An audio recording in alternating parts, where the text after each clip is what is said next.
Isa sa mga close friends mo ngayon, si Claudine Barreto, ano? Paano kayo naging close?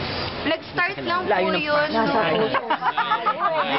Thank you so much. Layo na crossover. Thank you sa crossover po na yan. Papaklimax mo lang ito. Urot. Urot.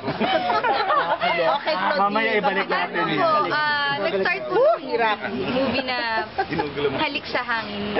Nakita ko siya sa Bello, tapos nag-picture kami, nagpa-picture ako sa kanya, and then yun, surprise na ako. Kinausap pala siya ng mga Julken na i-surprise ako dun sa pa-screening. So dun na nag-start yung communication. Bilang- Tapos sobrang sweet po kasi talaga niya. Bilang optimista, binibigyan ka ba ng advice sa kung paano yun? Hindi pa po kami nakapag-usap ng malalim, pero sobra siyang tuwang-tuwa every time na napapanood niyo po yung Doble Cara. And sabi nga po niya parang, patuloy ko lang po, yung mga ganong advice.